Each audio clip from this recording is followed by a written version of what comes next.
Hi, welcome to అనంతర health. మన గాలి స్వచ్ఛంగా లేదు, మన ఊపిరితిత్తులు ఆరోగ్యంగా లేవు. కానీ ఈ విషయం మనకు తెలియదా? ఆస్తమా, నిమోనియా, వేపింగ్, మాస్క్ అపోహలు, పోస్ట్ కోవిడ్ తర్వాత ఊపిరితిత్తుల్లో బలహీనత, ఇవన్నీ మన నిత్య జీవితంలో కామన్ అయిపోయాయి ఈ రోజుల్లో. వీటన్నిటి మీద స్పష్టత ఇవ్వడం కోసం, క్లియర్గా ఆన్సర్లు చెప్పడం కోసం మన ముందున్నారు డాక్టర్ దివ్యశ్రీ గారు, పల్మనాలజిస్ట్.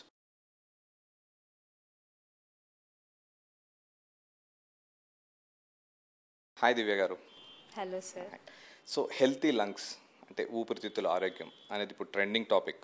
లైక్ అందరూ ఎవరు చూసినా, ఇన్స్టాగ్రామ్లో చూసినా, ఫేస్బుక్లో చూసినా, ఎక్కడ చూసినా, యూట్యూబ్లో చూసినా ఉంది. అసలు ఏంటిది ఊపిరితిత్తుల ఆరోగ్యం అంటే ఏంటి? Like healthy lungs.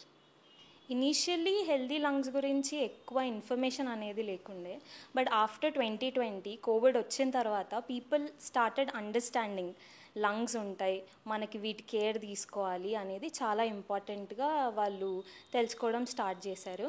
ఇంకా అప్పటి నుంచి స్మోకింగ్ చేసిన వాళ్ళకి కోవిడ్ వచ్చినప్పుడు చాలా సీరియస్ అవ్వడం, ఇలాంటి అన్ని కండిషన్స్ చూసి I think maybe healthy lungs trend అనేది స్టార్ట్ అయిందేమో. అంతకుముందు అంత అవేర్నెస్ పీపుల్ డెంట్ నో. అంటే ఇలా మనకి లంగ్ ప్రాబ్లమ్స్ వస్తే ఒక ఫిజిషియన్ దగ్గరికి వెళ్ళడం తెలుసు, కానీ ఇలా సపరేట్ డాక్టర్స్ ఉంటారు, దీని గురించి 3 ఏళ్ళు చదివిన డాక్టర్స్ ఉంటారు అని తెలియదు.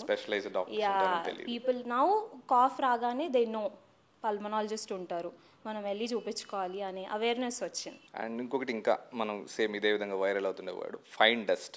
PM 2.5 అంటారు, PM 10 అంటారు. ఏంటి మేడం ఎగ్జాక్ట్లీ ఇది ఫైన్ డస్ట్ అంటే? ఫైన్ డస్ట్, PM అంటే పార్టిక్యులేట్ మ్యాటర్. సో 2.5 కానీ 10 కానీ దీస్ ఆర్ సైజెస్. 2.5 మైక్రోమీటర్ ఉంటే PM 2.5, 10 మైక్రోమీటర్ ఉంటే PM 10 అనమాట. సో ఇది ఏంటి అంటే నార్మల్గా లంగ్స్లోకి మనం ఏదైనా ఇన్హేల్ చేసినప్పుడు నోస్ దగ్గర హెయిర్ ఉంటుంది, సో అక్కడ క్లీన్ చేసేసుకుంటాం. Nose is like first defence mechanism. ఇది క్రాస్ చేసిన తర్వాత లోపలికి వెళ్ళాలి. సో దీన్ని క్రాస్ చేసేసి వెళ్ళేవి ఈ ఫైన్ పార్టికల్స్ అనమాట. మనకు మళ్ళీ లోపల ఎయిర్వేలో బ్రాంకియల్ ట్యూబ్స్లో ఇంకొంచెం హెయిర్ లాంటి స్ట్రక్చర్స్ ఉంటాయి, సీలియా అని. అక్కడి నుంచి కూడా ఫిల్టర్ అయ్యి ఇవి ఎస్కేప్ అయిపోతాయి. సో ఫైనల్లీ కిందకు వచ్చేస్తాయి, అంటే ఆల్వియోలైకి వచ్చేస్తాయి. Alveoli is called the functional unit of lung. So మన కిందకు వచ్చేస్తే ప్రాబ్లం ఏంటి అంటే ఇన్ని డిఫెన్స్ మెకానిజమ్స్ నుంచి కిందకు వచ్చాయి కాబట్టి it will cause lung problems. డైరెక్ట్గా లంగ్స్లోకి ఇంకా ఆల్వియోలై అంటే మనకి lungs are like 2 big sponges. So ఆ చిన్న చిన్న రూమ్స్ ఉంటాయి కదండి, దాన్ని ఆల్వియోలై అంటాం. సో అందులో డిపాజిట్ అవుతాయి ఏంటి అంటే over the period of time చాలా లంగ్ ప్రాబ్లమ్స్ డెవలప్ అవుతాయి. ఫర్ ఎగ్జాంపుల్ COPD కానీ, ఆస్తమా కానీ, ఇవన్నిటికీ ఫైన్ డస్ట్ అనేది main reason. 2.5, 10 what is that? Micrometres, it's the size. నార్మల్గా అబవ్ 10 మనకి ఇక్కడ క్లియర్ అయిపోతాయి నోస్లో. 2.5, 10 ఇవన్నీ ఏం చేస్తాయంటే ఇది ఎస్కేప్ అయిపోయి లంగ్స్లో సీలియాని ఎస్కేప్ అయిపోయి కింద వరకు ఆల్వియోలై వరకు వచ్చేస్తుంది అనమాట. So it is the size of the particulate matter 2.5, 10 and there is also called as ultra fine dust which is 0.1. ఇవన్నీ దాటుకొని మళ్ళీ ఇది ఇంకా లోపలికి అప్పుడు ప్రాబ్లం అవుతాయి డెఫినెట్లీ. అండ్ ఇంకొకటి, లైక్ ఇంకా కూడా స్టిల్ ఇప్పుడు కూడా అవుట్డోర్ ప్లేసెస్లో మాస్క్ యూజ్ చేయాలంటారా? అంత అవసరం ఉందా? ఇప్పుడు మనం అలా మాట్లాడుకుంటే when you're going for crowded places చాలామంది తుమ్ముతూ ఉంటారు, చాలామంది టీబీ పేషెంట్స్ క్యాజువల్గా మాస్క్ లేకుండా తిరిగేస్తూ ఉంటారు. సో ఇట్స్ బెటర్, ఎక్స్పోజర్ అనేది తక్కువ అవుతుంది. For example you're meeting a friend, మీరు జస్ట్ వెళ్తున్నారు, కూర్చుంటున్నారు, you're having fun, coffee, that's fine, you don't have to wear a mask. కాకపోతే క్రౌడెడ్ ఏరియాస్కి వెళ్తున్నారు, ఫర్ ఎగ్జాంపుల్ అ చర్చ్, గుడికి వెళ్తున్నారు, దిస్ లాట్ ఆఫ్ క్రౌడ్, చాలామంది తుమ్ముతూ ఉంటారు, దగ్గుతూ ఉంటారు, కాఫ్ హైజీన్ ఉండదు. So it's better to wear a mask. Over the period of time మనకి రెస్పిరేటరీ ఇల్నెసెస్ అనేవి చాలా తగ్గుతాయి మాస్క్ వేసుకుంటే.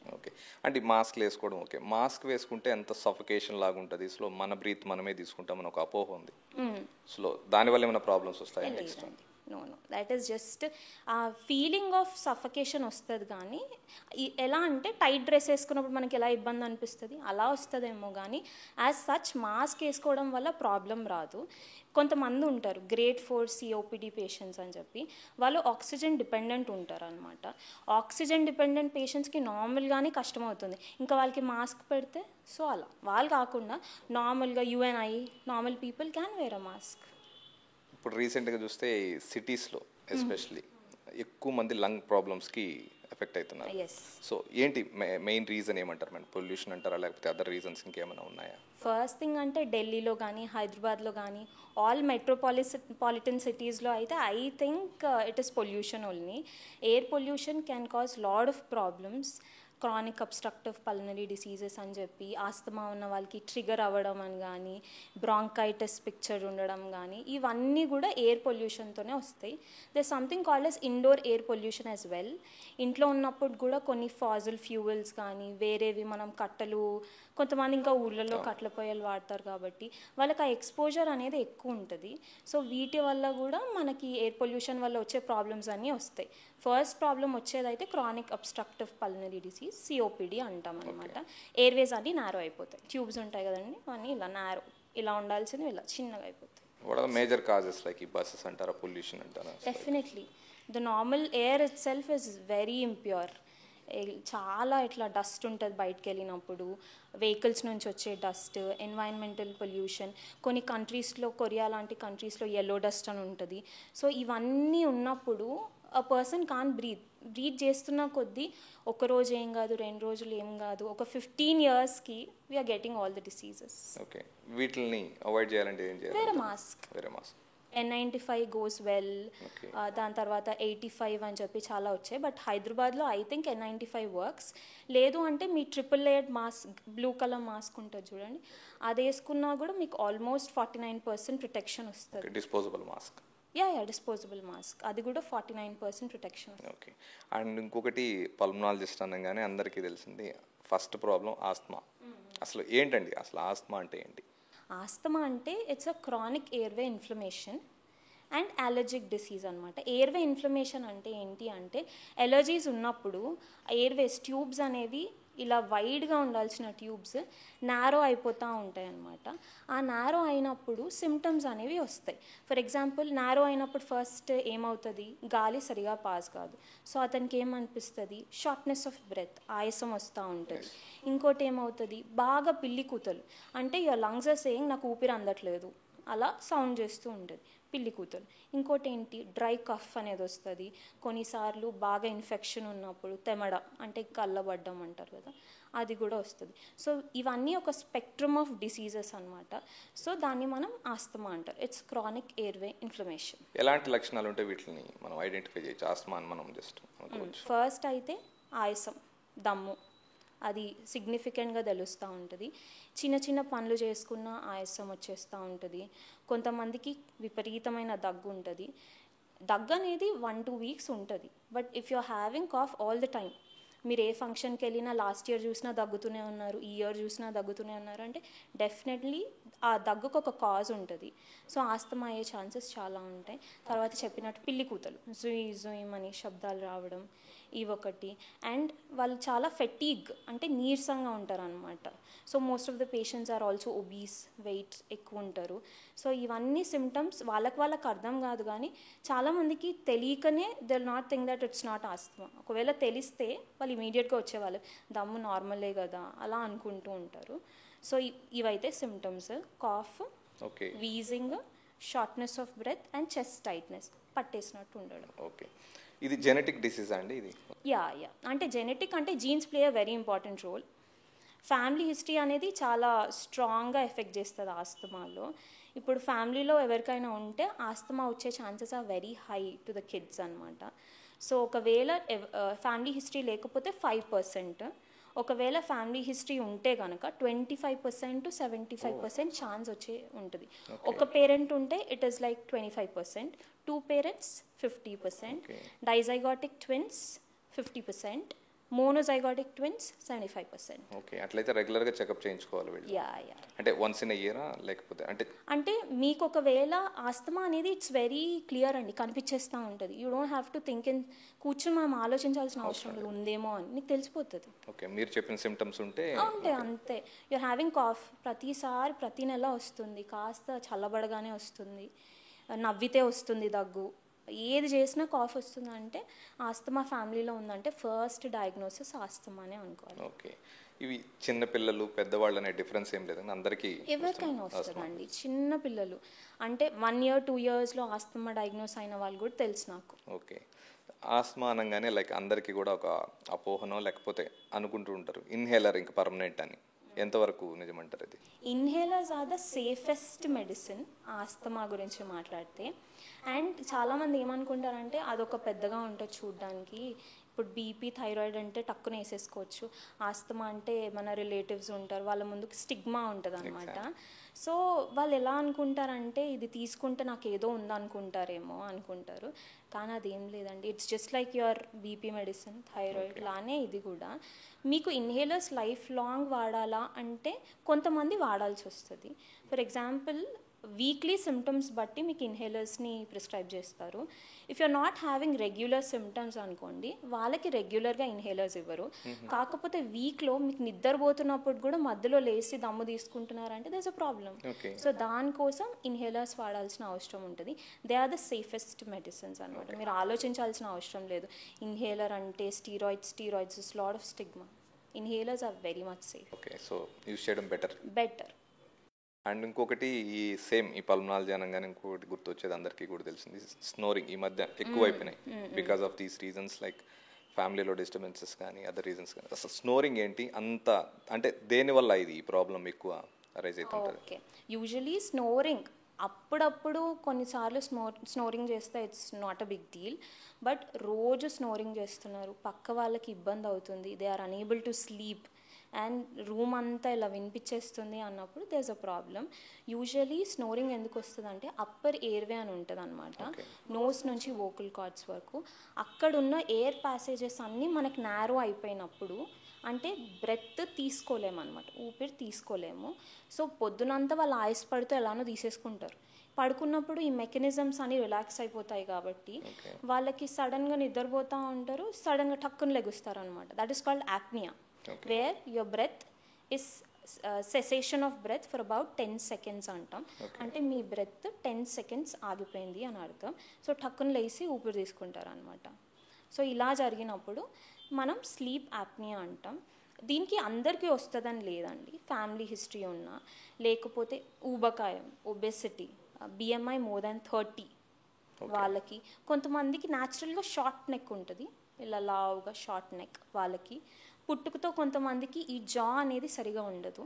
సో ఈ జా కొంచెం వెనక్కి ఉండడం, ఇక్కడ మజిల్స్, ఈ ఫేషియల్ ఆర్కిటెక్చర్ అనేది నార్మల్గా ఉండదు అనమాట, వాళ్ళకి ఈ ప్రాబ్లం వస్తుంది. ఓకే, అంటే ఓల్డెన్ డేస్లో చూస్తే మనం జస్ట్ అంటే కొంచెం ఏజ్డ్ పీపుల్కి కొంచెం అలాంటి వాళ్ళకి వచ్చింది. ఇప్పుడు ఏంటంటే యంగర్ జనరేషన్లో 20, 25, 30 అందరికి వస్తున్నాయి. ఏం రీజన్స్ ఏముంటాయి అంటారు? Most of the times it's obesity అండి. మోస్ట్ ఆఫ్ ద టైమ్స్ మీరేంటి అంటే వెయిట్ గెయిన్ అనేది ఎక్కువ మంది ట్రాక్ చేసుకోరు. ఓ 5 to 10 kgs అటు ఇటు ఉండడం it's not a big deal. But lot of people they just cross the BMI. మన బిఎంఐ రేంజ్ నుంచి మనం బయటకు వెళ్తున్నాము అంటే స్నోరింగ్ అనేది స్టార్ట్ అవుతుంది. Over a period of time that will land up and sleep apnea. So అది చూసుకోవాలి డెఫినెట్లీ. మీరు అంటున్నట్టు ఒబెసిటీ అంటే లావుగా ఉండేవాళ్ళు, ఓకే, ఈవెన్ సన్నగా ఉంటారు, రెగ్యులర్ ఎక్సర్సైజెస్ చేస్తుంటారు, వాళ్ళకి నేజల్ సెప్టమ్ డీవియేషన్ అని కొంతమందికి చెప్పాను కదండి, కొంచెం జా ప్రాబ్లమ్స్ ఉన్న వాళ్ళకి మనకు చూస్తే తెలియవు ఇవి. సో ఒకసారి సర్జన్స్ని వాళ్ళని కలిసినప్పుడు ఏంటి ప్రాబ్లం అని చెక్ చేస్తే most of the people will have deviated nose septum, ఈ సెప్టమ్ డీవియేట్ అయిపోయి ఉంటుంది, లేకపోతే వాళ్ళ జా ఆర్కిటెక్చర్ మారిపోయి ఉంటుంది. చిన్నపిల్లల్లో 15 years వరకు టాన్సిల్స్ అనేవి చాలా కామన్. సో ఇంత లావు, ఇంత జలుబు వచ్చిన ఇంత లావు అయిపోతుంది వాళ్ళకి. సో అవంతా మనకి ఏం చేస్తుంది అంటే స్పేస్ని అక్లూడ్ చేసేస్తుంది, ఇదంతా స్పేస్ అంతా అక్లూడ్ అయిపోతుంది. సో ఇంకేం చేస్తారు, ఊపిరి తీసుకునేటప్పుడు సౌండ్ వస్తుంది. So that's snoring. So person to person vary ఉంటుంది కాబట్టి ఏమైనా ప్రాబ్లం ఉండేవాళ్ళు డాక్టర్ని కన్సల్ట్ చేయడం బెటర్. ఇఫ్ యూఆర్ ఒబీస్, లావు ఉంటున్నారు, మోర్ దెన్ 30 బిఎంఐ మీద ఉంది, స్నోరింగ్ అవుతుంది, అండ్ యువర్ హైపర్టెన్సివ్ అంటే బీపీ ఉంది, కొలెస్ట్రాల్ ఉంది, ట్రైగ్లిజరైడ్స్ అవన్నీ ఎక్కువ ఉన్నాయి అంటే దెర్ ఆర్ ఛాన్సెస్ దట్ ఇది ఇంకా ప్రాబ్లమ్ మీకు క్రియేట్ చేస్తాయి, హార్ట్ అటాక్స్ కూడా వెళ్ళే ఛాన్సెస్ ఉంటాయి. So it's better you consult డాక్టర్ని కలిసాక ఈ గురక సమస్యలు తీరుతాయి. అంటే ఇప్పుడు ఒబెసిటీ మాత్రమే ఉన్న వాళ్ళకి వెయిట్ రిడక్షన్ ఉంటుంది. అది కాకుండా ఇంకా కొంచెం 65 దాటిన తర్వాత మోకాలు నొప్పులు, అంత ఈజీగా వెయిట్ తగ్గలేరు. సో అలాంటి వాళ్ళకి సిపాప్ థెరపీ అని ఉంటుంది, పాజిటివ్ ఎయిర్వే ప్రెషర్ మెషిన్స్ ఉంటాయి. స్పైడర్ మ్యాన్లో మెషిన్ పెట్టుకుని ఉంటాడు చూడండి, అలా అయినా. So it's a machine. So పడుకున్నప్పుడు మనకి వీడియో కాల్లో కనిపిస్తుంది అది. సో ఆ మెషిన్ ఏంటి అంటే it will give you pressure. ఆ ప్రెషర్ ఇచ్చినప్పుడు ఎయిర్ వేసి మనం రిలాక్స్ అయిన తర్వాత ఆ ప్రెషర్ వల్ల ఓపెన్ అవుతుంది. ఓకే. సో డైరెక్ట్గా బ్రీదింగ్ అందుతుంది. Over the period of time దాంతోపాటు వెయిట్ రిడక్షన్ ఇంకెలా చేసుకోవచ్చు, ఓరల్ అప్లయన్సెస్ అని ఉంటాయి అనమాట. అవి ఏంటి అంటే కొంచెం మనకి పళ్ళ క్లిప్ ఉంటాయి చూడండి, అలాంటివి కొంచెం ఈ డిఫరెన్సెస్ ఉన్న వాళ్ళకి అవన్నీ పెడితే మనకి అలైన్ అవుతుంది అనమాట. So like that we can treat it. Okay, నిద్రపోయేటప్పుడు పెట్టుకోవచ్చు. సిపాప్ కూడా పెట్టుకుని పడుకుంటారు, చాలామంది పడుకుంటారు. నాకు తెలిసిన మా చాలా డాక్టర్స్లో కూడా కొంచెం ఏజ్డ్ వాళ్ళంతా సిపాప్ పెట్టుకుని పడుకుంటారు. ఓకే, సేఫ్ అది. సేఫ్. ఓకే. అండ్ ఇంకొకటి ఇంకా లంగ్స్ ప్రాబ్లం అనగానే నెక్స్ట్ చూసేది మేజర్ కాజు సిగరెట్స్, స్మోకింగ్. ఓకే, స్మోకింగ్ ఈ లంగ్ రిలేషన్ ఏంటండి? ఇట్స్ లైక్ ఎట్లా? ఇప్పుడు స్మోకింగ్ అంటే ఇప్పుడు స్మోక్లో 3,000 టాక్సిక్ కెమికల్స్ ఉంటాయి. మీ హెల్దీగా ఉండాల్సిన లంగ్స్ని 3,000 టాక్సిక్ కెమికల్స్తో రోజు ఒకటి కాదు, 2 కాదు, 20 సిగరెట్లు, 2 ప్యాక్స్ ఆఫ్ సిగరెట్స్, ఇన్ని సిగరెట్స్ నార్మల్గా ఉండాల్సిన లంగ్స్లో మీరు తాగేస్తున్నారు. తాగేసినప్పుడు డెఫినెట్గా ప్రాబ్లం వస్తుంది. చాలామంది నన్ను అడిగే క్వశ్చన్, లంగ్ డీటాక్స్ తాగుతూనే ఉంటారు. పొద్దున సిగరెట్ వేసి ఉంటాడు, మధ్యాహ్నం ఒకటి వేసి ఉంటాడు, మళ్ళీ నాకు ఒక డిఎం వస్తుంది, మేడం లంగ్ డీటాక్స్ చెప్పండి, నువ్వు సిగరెట్ మానవు కానీ నేను మాత్రం లంగ్ డీటాక్స్ చెప్పాలి, ఎలా కుదురుతుంది? So smoking has lot of toxic chemicals. So first మీరు స్మోకింగ్ చేయగానే ఇనీషియల్ ఫస్ట్ స్మోక్ నుంచే మీ లంగ్స్ ఎఫెక్ట్ అవ్వడం స్టార్ట్ అవుతుంది. డే వన్ నుంచే 1 cigarette equal to 11 minutes of life last. ఒక సిగరెట్ కాల్చారంటే 11 minutes పోయింది. ఒక కట్ట కాల్చారనుకోండి, అది 3 hours 40 minutes పోయింది. 200 కాల్చారనుకోండి, 1 day పోయింది. కౌంట్ చేసుకోండి. సో ఎన్ని సిగరెట్స్ కాల్చారో కౌంట్ చేసుకుని కూర్చొని రాసుకోవాలి, ఎన్ని సిగరెట్స్ పోయిన లైఫ్ అన్నట్టు. So definitely it effects. దానివల్ల మనకి chronic obstructive pulmonary disease, COPD ఏంటి అంటే అది వచ్చింది అనుకోండి మీ యూత్ అంతా పోతుంది. మీ 30 years ఉన్నాయి, ఇప్పుడు సిఓపిడి వచ్చేసింది, ఫ్రెండ్స్తో తిరగలేరు, దమ్ము అవుతూ ఉంటుంది, వీజింగ్ వస్తూ ఉంటుంది, పిల్లి కూతలు వస్తూ ఉంటాయి, దిస్ ఇస్ స్టిగ్మా. చక్కగా వాళ్ళందరూ హ్యాపీగా జాగింగ్కి వెళ్తారు, నువ్వు వెళ్ళలేవు, నీకు ఎక్సర్సైజ్ చేస్తే దమ్ము వస్తుంది, అక్కడే కూర్చొని ఉంటావు. అందరు హ్యాపీగా అన్నీ చేస్తూ ఉంటారు, నీకు మాత్రం ఏం చేయలేవు, నువ్వు ఇంట్లోనే కూర్చోవాలి, కాస్త దీనికి వెళ్ళలేవు బయటికి. వాళ్ళందరూ హ్యాపీగా ట్రెక్కింగ్లు చేస్తూ ఉంటారు, నువ్వు 30 ఏళ్ళకి ఇంట్లో కూర్చోవాల్సి వస్తుంది. So COPD just quality of life అనేది ఇంపార్టెంట్ అండి. 100 ఏళ్ళు బతికామంటే కాదు, ఆ 100 ఏళ్ళలో ఎలా బతికాను, క్వాలిటీ ఎలా ఉంది, రోజు లేచి నడవగలుగుతున్నారా, మీరు మీ పనులు చేసుకోగలుగుతున్నారా? బెడ్ రిడన్ ఉండి 100 ఏళ్ళు బతికినా ఏం లాభం చెప్పండి? So quality of life is very important. COPD takes away the quality of life. So that's very important. So COPD వచ్చింది అంటే technically me quality of life decrease అయిపోతుంది. సో అది రాకుండా మీరు స్మోకింగ్ ఆపితేనే మంచిది, బెటర్. ఇంకా వేరే ఆల్టర్నేటివ్ ఏం లేదు, స్మోకింగ్ ఆపాలి. సో కొంతమంది ఇప్పుడు మీరు చెప్పిన దానికి ఆల్టర్నేట్ అన్నట్టు కొత్తగా వాళ్ళే చూస్ చేసుకుంటున్నారు ఈ సిగరెట్స్ అని, యూత్ లో ఎక్కువ మంది యూస్ చేస్తున్నారు. సో ఇవి ఎంతవరకు లైక్ వాటికి ఆల్టర్నేటా, లేకపోతే ఇవి కూడా సేమ్ డేంజర్? అదే it is most dangerous than normal cigarettes. Definitely. But అందరూ వాళ్ళ కూడా కంక్లూజన్ అనేసుకుంటారు అనమాట. ట్రెడిషనల్ సిగరెట్ కాదు మనకి, ఈ సిగరెట్ ఇదేదో కొత్తగా వచ్చింది, సో మనం వాడితే బాగుంటుంది అనుకుంటారు. But in reality no, it's causing more harm. ఇక్కడ ఇండియాలో తెలియదు నాకు, బట్ వెస్టర్న్లో vaping is like very much in trend, ఎప్పుడు ట్రెండింగ్లో ఉంటుంది. వేపింగ్ ఏం చేస్తుంది అంటే పర్సన్కి ఒక ఫాల్స్ అష్యూరెన్స్ ఇస్తుంది, మీరు ఒరిజినల్ సిగరెట్ కాల్చట్లేదు, మీకేం కాదు. వాడు అనేసుకుంటాడు అనమాట, ఓహో నేను ఒరిజినల్ సిగరెట్ కాల్చట్లే కదా, సేఫే లే, మనకి ఏం కాదనుకుంటాడు. లేదు, there is something called as popcorn lung. రీసెంట్గా ఒక ఆర్టికల్ వచ్చింది, 17-year-old యాంగ్జైటీ డిప్రెషన్ ఉందంట, యుఎస్ కాకేషియన్ అమ్మాయి. సో యాంగ్జైటీ డిప్రెషన్ ఉంది ఎలా అని చెప్పి సైకియాట్రిస్ట్ దగ్గరికి వెళ్ళకుండా వేపింగ్ దగ్గరికి వెళ్ళింది అనమాట. So she started vaping. 1 year లోపు she developed symptoms, almost oxygen dependent అయిపోయింది. రీజన్ ఏంటి అంటే వేపింగ్. సో పాప్కార్న్ లంగ్ అంటాం, దట్ ఈస్ కాల్డ్ బ్రాంక్యోలైటిస్ ఆబ్లిటరెన్స్. సేమ్ ఏంటి అంటే మీ ఎయిర్వేస్ అన్ని ఫైబ్రాటిక్ అయిపోతాయి, అంటే ఇలా ఉన్న ఎయిర్వేస్ ఇంకా పెద్దగా అవ్వవు అనమాట, మొత్తం ఫైబ్రాటిక్ అయిపోయి ఇంకా cough, chest pain, fatigue, wheezing, ఇబ్బంది. ఈ ఇబ్బందికి ఇప్పుడు ట్రీట్మెంటా అంటే ఇన్హేలర్స్ వాడొచ్చు, కానీ ఎన్నేళ్ళు వాడతారు? ఎందుకంటే మీ లంగ్ ఆల్రెడీ కాంప్రమైజ్ అయిపోయింది, it went into fibrosis. So ఎన్నేళ్ళు వాడతారు మీరు inhalers? Quality of life, again it all comes down to revolves around quality of life. It's gone again, you are 17 and you can't lead a normal life. So vaping is very dangerous. Vaping ఈ లిక్విడ్లో మనకి diacetyl అనే ఒక chemical ఉంటుంది. That is the reason for all of this. దాని పేరు ఎందుకు వచ్చింది అంటే 2000s పాప్కార్న్ చేసే వాళ్ళు ఆ ఫ్లేవరింగ్ ఏజెంట్ దాంట్లో ఈ కెమికల్ ఉండేది. సో వాళ్ళు ఇన్హేల్ చేసి వాళ్ళకి ఈ చేంజెస్ వచ్చాయి, bronchiolitis, obliterans. That's the name popcorn lung, not by eating popcorn. Okay okay. And ఇంకొకటి మీరు చెప్పినట్టు వేపింగ్ ఓకే, ఈ సిగరెట్స్ అయిపోయింది, హుక్కా. సో ఎక్కువగా సిటీస్లో ఎక్కువ ట్రెండింగ్, ఆల్మోస్ట్ ఎక్కువ మంది యూజ్ చేస్తుంటారు. ఇది ఎంతవరకు సేఫ్ అంటారా? సేఫ్ అని నేనైతే యాక్సెప్ట్ చేయను కానీ, బట్ లైక్ ఎంతవరకు లంగ్స్ ఎఫెక్ట్ అవుతాయి? Okay okay. సో హుక్కా, అవును డెఫినెట్లీ చాలా పార్టీస్ హుక్కా లేకుండా అవ్వవు అసలు. కార్పొరేట్లో పార్టీ అయిందంటే డెఫినెట్లీ ఇంట్లో హౌస్ పార్టీస్ అన్నది there's a hookah bar. Hookah పెట్టుకుని కూర్చుంటారు ఇలా. అండ్ దే థింక్ హుక్కా చూడడానికి ఎలా ఉంటుందంటే ఇట్ లుక్స్ లైక్ సమ్ ఒక ఆర్ట్లా ఉంటుంది అనమాట. సో కింద ఒక లిక్విడ్ ఉంటా ఉంటుంది, పైన ఫ్లేవర్స్ వస్తూ ఉంటాయి. పీపుల్ థింక్ దట్ అబ్బా ఫ్రూట్ ఫ్లేవర్స్ ఉన్నాయి కదా, మనం మ్యాంగోలో ఉండే ఫ్లేవర్స్ అని ఉంటాయేమో అనుకుంటారు. Benefits of fruits, antioxidants ఉంటాయని కూడా అడిగిన వాళ్ళు ఉంటారు నాకు. So 1 hookah is equal to 50 to 100 cigarettes. Oh my god. Yeah. 50 to 100 cigarettes. 50 to 100 cigarettes. Okay. ఒక టైం మనకు ఆల్మోస్ట్ 40 minutes అలా తీసుకుని నిదానంగా చేసుకుంటూ ఉంటారు. సో ఆ హుక్కా టైంలో you have the effect of 100 cigarettes, literally 2.5 packs of cigarettes అని కూడా అంటాం. It's very dangerous. ఇంకా నార్మల్ సిగరెట్లో మీకు ఓన్లీ సిఓపిడి అవి ఉంటాయి. హుక్కాలో మనం షేర్ చేస్తారు కదా జనాలు, దాంతో ఎస్టీడీస్ వచ్చే ఛాన్సెస్ ఉన్నాయి, హర్పిస్ వచ్చే ఛాన్సెస్ ఉంటాయి, ఇన్ఫ్లుయెన్సా వచ్చే ఛాన్స్ ఉంటుంది, ట్యూబర్క్యులోసిస్. వాడు ఏదన్నా నోట్లో తెమడుండి మళ్ళీ హుక్కా పెట్టుకుని వీడు పెట్టుకున్నాడు అంటే ట్యూబర్క్యులోసిస్ వచ్చే ఛాన్స్ కూడా ఉంటుంది. Okay, more dangerous than normal cigarette. Definitely. Okay, so అందరూ తెలుసుకోవాలి చాలా. సో సిగరెట్స్ని అవాయిడ్ చేయాలి, ఈ సిగరెట్స్ని అవాయిడ్ చేయాలి, హుక్కా, డెఫినెట్లీ, అన్ని పేపర్, వేప్ కూడా అవాయిడ్ చేయాలి. స్మోకింగ్ స్టాప్ చేయగానే నాకు లంగ్ ప్రాబ్లం ఆగిపోతుంది అనేది ఎంతవరకు నిజం? ఓకే, సో లంగ్స్ నార్మల్గా వచ్చేస్తాయి అంటారా స్మోకింగ్ ఆపేయగానే? Good question. Actually smoking stop చేసిన ఈ మూమెంట్ నుంచి మీ బాడీ మొత్తం చేంజ్ అయిపోతూ ఉంటుంది. ఇప్పుడు స్టాప్ చేయగానే నెక్స్ట్ మినిట్ మీ లంగ్స్ క్లియర్ అవ్వవు. It will take time definitely. మీరు 15 ఏళ్ళు కాల్చారంటే ఇంకో 15 ఏళ్ళు హీలింగ్ టైం పడుతుంది కదా డెఫినెట్లీ. సో ఫస్ట్ ఇమ్మీడియట్గా మీ హార్ట్ రేట్ డ్రాప్ అయిపోతుంది.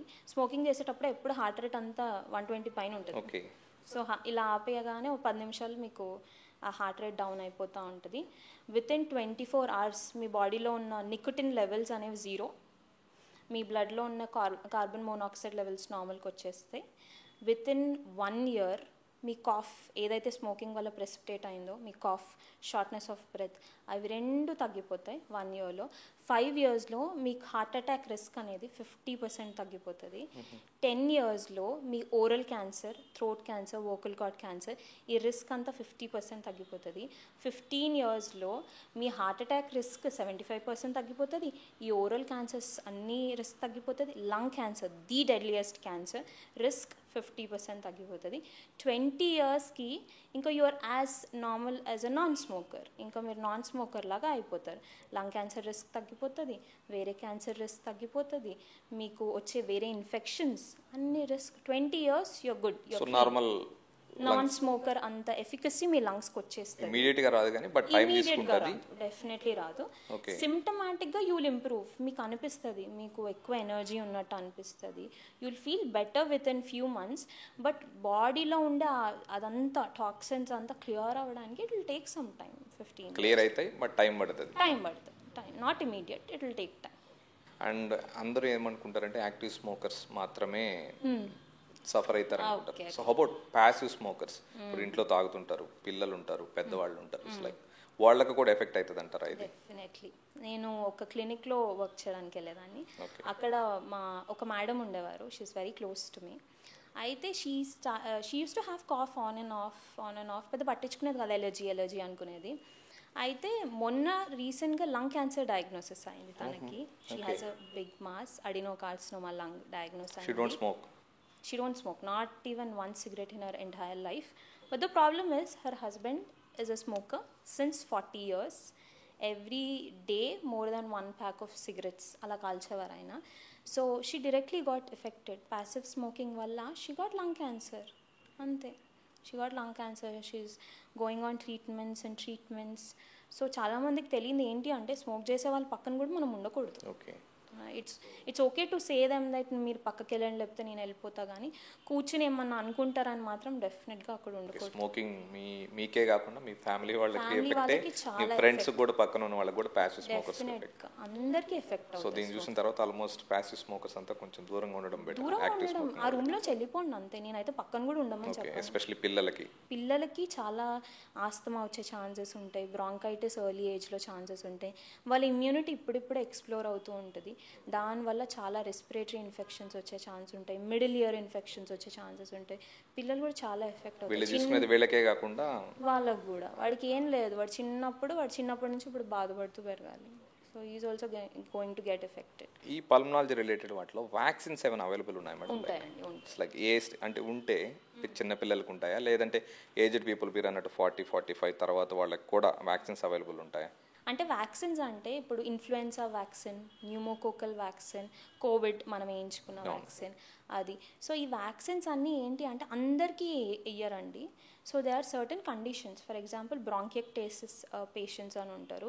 వీళ్ళు ఏంటి అంటే లైఫ్ లాంగ్ వీళ్ళకి ఇన్ఫెక్షన్స్ వస్తూనే ఉంటాయి, బ్లడ్ పడుతూనే ఉంటుంది, ఇన్ఫెక్షన్స్ వల్ల ప్రాబ్లం అవుతూనే ఉంటుంది. వీళ్ళలో ఏంటి అంటే మనం ఇన్ఫ్లుయెన్సా కానీ న్యూమోకోకల్ వ్యాక్సిన్స్ కానీ 5-10 ఇయర్స్కి ఇచ్చినప్పుడు the rate of infections will reduce significantly. So వాళ్ళకి ఇస్తాం. నార్మల్ పీపుల్కి there is no need to take vaccine as such. మీకు ఒకవేళ ఏమన్నా బ్రాంకియక్టేసిస్ ఉంది, బ్రాంకియక్టేసిస్లో చాలామంది కంజనైటల్ అంటే చిన్నప్పుడే డయాగ్నోస్ అవుతారు. సో అలా మీరు ఉంటే కనుక ప్రొఫిలాక్టిక్గా ప్రివెంటివ్గా తీసుకోవచ్చు. ఏ ఏజ్ వాళ్ళైనా కూడా? ఏ ఏజ్ వాళ్ళైనా తీసుకోవచ్చు. There is no such thing like ఈ ఏజ్ వాళ్ళు వద్దు అని ఏం లేదు. You have a lung problem, go for it. There is no big lung problem ఉందని తెలిస్తే వ్యాక్సిన్ తీసుకోవడం మంచిది. రిపీటెడ్ ఇన్ఫెక్షన్స్ అనేవి తగ్గుతాయి. ఓకే, ఒకసారి తెలిసిన తర్వాత వ్యాక్సిన్ తీసుకోవడం యూజువల్గా వ్యాక్సిన్ అంటే అసలు రాకుండా వేసుకుంటారు, బట్ లంగ్స్లో అట్లా కాదు. లేదు అలా కాదండి, అలాంటివి ఉండవు. యూజువలీ బీసీజీ వ్యాక్సిన్ మనకు టీబీ రాకుండా ఒకటి చిన్నప్పుడు వేస్తారు. కాకపోతే దాంట్లో ఏంటి అంటే ఒక ఏజ్ వచ్చిన తర్వాత అది పనికి రాదనమాట. లైక్ వన్స్ మీరు ఒక 10 years 15 years హిట్ అయ్యారనుకోండి, ఆ వ్యాక్సినేషన్ అనేది మీకు వర్కౌట్ అవ్వదు. అదెందుకు వేస్తారు అంటే there are some deadliest forms of TB. Meningeal TB అని మనకు ఊపిరితిత్తులే తెలుసు కదా. సో మెనింజియల్ టీబీ అని చెప్పి, స్పైన్ టీబీ అని, these will handicap you for life. ఆ చిన్నపిల్లడికి వచ్చిందంటే వాడు జీవితాంతం హ్యాండిక్యాప్ అయి ఉంటాడు. అలాంటి టీబీస్ మనకు స్టార్టింగ్ ఇయర్స్లో రాకుండా వేసే vaccine BCG vaccine. Once you're 10 years నీ ఇమ్యూనిటీ డెవలప్ అవుతుంది అంటే that vaccine will be of no use. Okay, and ఇంకొకటి మీరు ఇంతకుముందు మనం డిస్కస్ చేసినప్పుడు కూడా వచ్చాయి ఇండోర్ పొల్యూషన్, లైక్ గృహ కాలుష్యం. ఎస్పెషలీ మనం ఇవి ఎక్కువ విలేజెస్లో చూస్తాం, రూరల్ ఏరియాస్లో చూస్తాం. వీటి వల్ల ఎఫెక్ట్ ఎవరికి ఎక్కువ ఉంటుంది అంటారు? వీటి వల్ల లంగ్స్కి ఎక్కువ ఎఫెక్ట్ అవుతాయి అంటారు? ఉంటుంది డెఫినెట్లీ. మనకి స్మోకింగ్ చేసినప్పుడు ఎంత ఎఫెక్ట్ ఉంటుందో కట్ల పొయ్యిలో మనం పని చేసినప్పుడు కూడా అంతే ఎఫెక్ట్ ఉంటుంది. The same effects what smoking does to your lungs, the same thing also these fossil fuels ఇవన్నీ కూడా సేమ్ ఎఫెక్ట్ ప్రొడ్యూస్ చేస్తాయి. సో సిగరెట్ తాగే వాళ్ళకి ఎంత ఎఫెక్ట్ ఉంటుందో వీళ్ళకి కూడా అంతే ఎఫెక్ట్, కట్టెల పొయ్యి మీద చేసుకునే వాళ్ళకి కూడా సేమ్. అండ్ ఇంకా వాళ్ళు చాలా డైరెక్ట్గా ఎక్స్పోజ్ అవుతూ ఉంటారు కాబట్టి ఇట్స్ ఎఫెక్టెడ్. ఓకే, అండ్ కోవిడ్కి ముందు వరకు మీరు స్టార్టింగ్ చెప్పినట్టు లంగ్ ప్రాబ్లమ్స్ మీద అంత అవేర్నెస్ లేదు. పోస్ట్ కోవిడ్ తర్వాత లంగ్ ప్రాబ్లమ్స్ ఎక్కువయ్యాయి అంటారు, ఇది ఎంతవరకు నిజం? సో వేటి వల్ల రీజన్ ఏముంటుంది అంటారు? Very true. పోస్ట్ కోవిడ్ ఏం చేసిందంటే నార్మల్గా అప్పటి వరకు వాడు హ్యాపీగా ఉన్న మనిషిని వాడి ఫ్యామిలీలో ఎక్కడో ఆస్తమా ఉంటే దాన్ని బయటికి తీసింది అది. Okay, it just triggered every gene. అప్పటి వరకు హ్యాపీగా ఉన్నాడు, వాడికి ఆ ట్రిగర్ వచ్చిన తర్వాత అప్పటి నుంచి వాడికి ఊరికే కాఫ్ రావడం, బ్రాంకియల్ హైపర్ రియాక్టివిటీ అని ఉంటుంది. అంటే మీ ట్యూబ్స్ అన్నీ ఎక్కువ రియాక్ట్ అవుతాయి ప్రతిదానికి. స్మోక్ వచ్చి ఇప్పుడు మనం నవ్వామనుకోండి దగ్గు రాదు. ఆస్తమా పేషెంట్ నవ్వాడు అనుకోండి వాడికి అది కూడా ట్రిగర్ అయిపోతుంది. వాడు నవ్వుతా ఉంటాడు, next minute he'll start coughing. That's because cough reflex అనేది చాలా ఇంక్రీజ్ అయి ఉంటుంది. బ్రాంకియల్ హైపర్ రియాక్టివిటీ ఉంటుంది. బ్రాంకస్ అంటే మన లంగ్స్లోకి వెళ్ళే ట్యూబ్స్ అనమాట. సో దానివల్ల ఆ హైపర్ రియాక్టివిటీ అనేది కోవిడ్ అయిన తర్వాత చాలామందిలో చూసాం. అప్పటి వరకు ఏం లేని మనిషికి హీ స్టార్టెడ్ వీజింగ్, పిల్లి కూతలు రావడం, దగ్గు రావడం, క్రానిక్గా సంవత్సరాలు దగ్గుతో బాధపడడం. And there is something called yes ILD, post Covid fibrosis అనే ఒక ఎంటిటీ ఉందన్నమాట. అంటే కోవిడ్ వచ్చిన తర్వాత ఒక ఆటో ఇమ్యూన్ డిజార్డర్లో వచ్చే ఫైబ్రోసిస్, లంగ్స్లో వచ్చే ఫైబ్రోసిస్ కోవిడ్ కూడా తీసుకురాగలిగింది. ఓకే. So COVID has affected a lot. చాలా మందికి ఇంకా లంగ్స్ మనం సిటీ స్కాన్ చూస్తే రెసిడ్యువల్ చేంజెస్ ఉన్నాయి, స్టిల్ ఇంకా ఉన్నాయి. That's very much. ఇప్పటికీ కూడా కోవిడ్ వల్ల ఆక్సిజన్ డిపెండెంట్ అయిపోయి ఇంకా అలా ఉన్న వాళ్ళు చాలా మంది ఉన్నారు. Okay okay.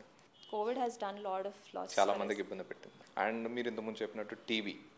సో అసలు టీబీ అంటే ఏంటి, లైక్ ఇది వచ్చింది అని మనం ఎలా గుర్తించాలి, ఎలాంటి లక్షణాలు చూస్తే మనం గుర్తించవచ్చు, and at the same time దాన్ని కంట్రోల్ చేయడానికి ఏం ప్రికాషన్స్ తీసుకోవాలి అంటారా?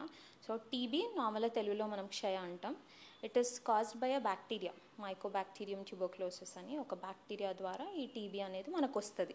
సో ఇందులో ప్రాబ్లం ఏంటి అంటే టీబీకి ఏజ్ కానీ ఏది డిఫరెన్స్ ఉండదు అనమాట, ఎవరికన్నా రావచ్చు. The richest person Amitabh Bachchan had spine TB. And there are claims that Aishwarya Rai had intestinal TB. That I'm not sure. But Amitabh Bachchan ki spine TB వచ్చింది. He was treated. దాని తర్వాత సుహాసిని, మన actress Suhasini, she had TB thrice 4 times. తర్వాత MDR TB కూడా వచ్చింది, అంటే పెద్ద TB అంటాం, టీబీలో రకాలు ఉంటాయి. సో ఆ టీబీ కూడా వచ్చింది. She is a TB survivor two. So TB doesn't differentiate మీరు రిచా పువరా, లేకపోతే లో సోషో ఎకనామిక్ స్టేటసా, బాగా చదువుకున్నారా, యాక్ట్రెస్సా, హాలీవుడ్, టీబీ డజంట్ డిఫరెన్షియేట్. ఎవరికైనా రావచ్చు టీబీ. లక్షణాలు ఏంటి అంటే మనకి ఫస్ట్ దగ్గు, తెమడ రావడం, దాని తర్వాత వెయిట్ లాస్. మీరు ఇప్పుడు 60 kgs ఉన్నారనుకోండి, 10% వెయిట్ లాస్ ఏం చేయకుండా అయిపోతారు. అంటే నార్మల్గా 10% వెయిట్ లాస్ అంట 60 kgsకి 6 kgs 10%. ఎలా అవుతాం? Dietary restriction, exercise, calorie deficit, అంత కష్టపడితే 6 kgs తగ్గుతాం. అలాంటిది టీవీలో టక్కుని తగ్గిపోతారు. నెలలో ఈ నెల చూస్తామా, నెక్స్ట్ నెల వచ్చేసరికి మొత్తం సన్నబడిపోయి ఉంటారు అనమాట. Weight loss very significant. Fevers వస్తాయి, లో గ్రేడ్ ఫీవర్స్. ఇదే ప్రాబ్లం టీవీతో. వాడికి తెలీదు ఫీవర్ వచ్చినట్టు, ఏదో నలతగా ఉందనుకుంటాడు, పడుకుంటాడు. అది టీబీయా కాదా వాడికి తెలియదు. నార్మల్గా మనకి వేరే ఫీవర్స్ ఎలా వస్తాయి, 100, 101 టక్, ఇంకా వాడు లెగలేడు. టీబీ అలా కాదు, వాడు అన్ని పనులు చేసుకుంటూ ఉంటాడు, లోపల ఫీవర్ ఉంటుంది. ఈవినింగ్ నైట్ వస్తుంది, ఈవినింగ్ టు నైట్ లో గ్రేడ్ ఫీవర్. సో వాడికి అది ఫీవర్ అని తెలియదు అనమాట, స్లోగా ఎఫెక్ట్ చేస్తుంది. వాడికి వెయిట్ లాస్ అవుతున్నాం ఏంటి, ఏమవుతుంది అనే టైంకి వాడికి ఆల్రెడీ ఇన్ఫెక్షన్ వచ్చేసి ఉంటుంది. అంటే లైక్ వచ్చిన తర్వాత ఎలాంటి ప్రికాషన్స్ తీసుకోవాలి? లైక్ ప్రికాషన్స్ అంటే ఇప్పుడు ఇంట్లో వాళ్ళకి రాకుండా అంటున్నారా? ఇంట్లో అంటే నెక్స్ట్ ఎవరికి రాకుండా ఎలా ప్రికాషన్స్? ఓకే, ఒకవేళ వాళ్ళకి టీబీ వచ్చింది అనుకోండి, ఇంట్లో వాళ్ళ నుంచి దూరంగా ఉండడమే బెటర్. సో ఇప్పుడు టీబీ పేషెంట్ పక్కన కూర్చోగానే మనకు టీబీ రాదు. ఓకే, కంటజియస్ కాదా, అంటువ్యాధి కాదా టీబీ? అంటువ్యాధి, కానీ మనకి ఇమ్యూనిటీ మంచిగా ఉంటే టీబీ పేషెంట్ని మనం ఎక్స్పోజ్ అయినా కూడా మన బాడీలో ఆ టీబీ బ్యాక్టీరియా అనేది లేటెంట్ ఇన్ఫెక్షన్ లాగా ఉండిపోతుంది. అంటే హిడెన్ ఇన్ఫెక్షన్ అనమాట. అది బాడీ లోపల ఉండిపోతుంది.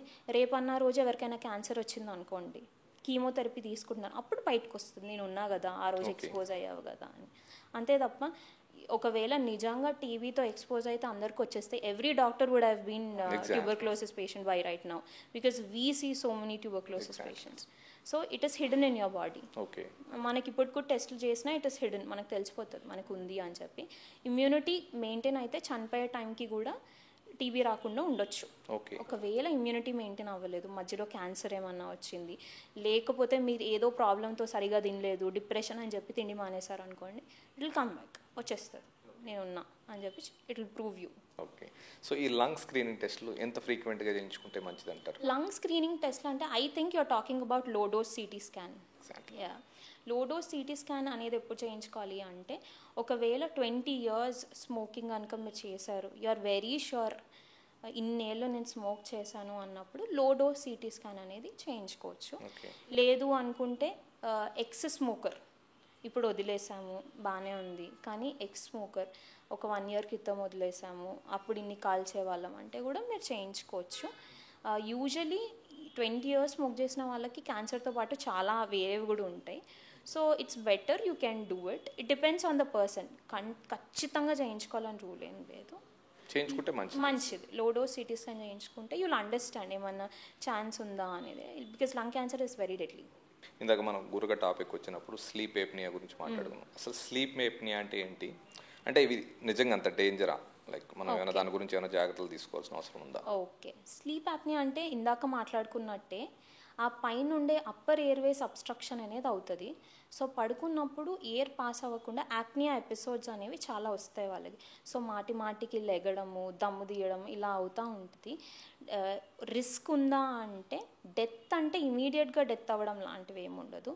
Over a period of time మీకు డయాబెటీస్ వస్తుంది, హైపర్ టెన్షన్ అంటే బీపీ వచ్చేస్తుంది. సో దానివల్ల హైపర్ కొలెస్ట్రాలీనియా అంటారు, కొలెస్ట్రాల్ ఎక్కువ అయిపోతుంది. దానివల్ల ఇంకా వేరే ఎల్డిఎల్ లెవెల్స్ అంటే బ్యాడ్ కొలెస్ట్రాల్, గుడ్ కొలెస్ట్రాల్ రెండు ఉంటాయి మన బాడీలో. బ్యాడ్ కొలెస్ట్రాల్ ఎక్కువ అయిపోతూ ఉంటాయి. ఇవన్నీ ఎక్కువైతే ఏమవుతాయి, హార్ట్ అటాక్ వస్తుంది, అలా చనిపోతారు అనమాట. హార్ట్ అటాక్ వస్తుంది, వేరే సిఓపిడి వస్తుంది. ఒబెసిటీ ఆస్తమాకు కూడా ఒక మేజర్ ఫ్యాక్టర్, ఆస్తమా వచ్చేస్తుంది. ఇన్ని కోమార్బిడిటీస్తో స్టిరాయిడ్స్ వాడుతూ ఉంటారు, ఓరల్ స్టిరాయిడ్స్. ఇవన్నీ వాడినప్పుడు డెఫినెట్గా ఇమీడియట్గా కాకపోయినా 10 years లోపు చనిపోతారు కదా. సో అలా బెటర్ డాక్టర్ కన్సల్ట్ అవ్వడం బెటర్ స్లీప్ ఎప్నియా అంటే. ఓకే. అండ్ మనకు రెగ్యులర్గా వినిపించేది ఊపిరితిత్తులో నాకు నీరు చేరింది అంటారు. స్లో ఇవన్నీ ఎట్లా అంటే ఇదంత డేంజరా? ఇన్ కేస్ వాటిని ఎట్లా ఐడెంటిఫై? చాలా మందికి తెలియదు ఊపిరితిత్తులో నీరు చేరిందంటే ఎట్లా తెలుస్తుంది, తెలియదు. సో ఎట్లా ఒక లేమన్ కూడా తెలియాలంటే? ఊపిరితిత్తులో నీరు చేరింది అనగానే అతనికి డెఫినెట్గా సిమ్టమ్స్ అనేవి ఉంటాయి. ఓకే. సో సిమ్టమ్స్ అంటే మనకి చెస్ట్ పెయిన్ అనేది వెరీ స్ట్రైకింగ్ ఫీచర్. ఊపిరితిత్తులో నీరు చేరినట్టు ఉంటే ఆ వైపు ఇలా సూది గుచ్చినట్టు నొప్పి వస్తూ ఉంటుంది, ఆ వెనకలో డొక్కలో కానీ ఆ చేయి దగ్గర కానీ. స్ట్రైకింగ్ ఫీచర్ అనమాట, ఇలా పొడుస్తూ నొప్పి వస్తుంది. ఇలా గాలి తీసుకున్నప్పుడు టక్కున పెయిన్ వస్తుంది అనమాట. దగ్గు, డ్రై కఫ్ అనేది ఉంటుంది. ఈ 3 సిమ్టమ్స్ అనేవి వెరీ స్ట్రైకింగ్ ఫీచర్ ఊపిరితిత్తులో నీరు చేరింది అనడానికి. సో దాని తర్వాత ఈ ఫీచర్స్ ఉన్నాయి, దగ్గు ఉంది, వెయిట్ లాస్ అవుతున్నారు, చెస్ట్ పెయిన్ వస్తుంది, ఒక వైపే వస్తుంది, ఈ మధ్యలో కాకుండా వెనకాల డొక్కలో ఎటో వైపు వస్తుంది, డల్గా వస్తుంది. ఇవన్నీ ఫీచర్స్ ఆఫ్ నీరు చేరడం, దాన్ని ప్లూరల్ ఎఫ్యూజన్ అంటాం. సో ఇలాంటి వాళ్ళు ఫస్ట్ డాక్టర్ని కలవంగానే వీళ్ళు చెప్పే సిమ్టమ్స్ బట్టే అర్థమైపోతాయి ఏదో ఉంది ప్రాబ్లం అని. ఎక్స్రే తీస్తే కనిపించేస్తుంది, ఏముండదు, వరి అవ్వాల్సిన అవసరం లేదు. అంటే ఎందుకు నీరు చేరింది అనేది ఇంపార్టెంట్. టీబీ అనుకోండి, సేమ్ 6 నెలల కోర్స్ వాడతారు, అయిపోతుంది టీబీ. ఇప్పుడు టీబీ కాకుండా క్యాన్సర్ అనుకోండి, క్యాన్సర్లో మీకు నీరు చేరిందంటే మీ క్యాన్సర్ స్టేజ్ 4 అని అర్థం. So it is very dangerous. Stage 4 అంటే ఏంటి, మీరు సర్జరీ చేయించుకోలేరు. స్టేజ్ 4 అంటే you have to go for gene therapy or chemotherapy, radiation combination therapies.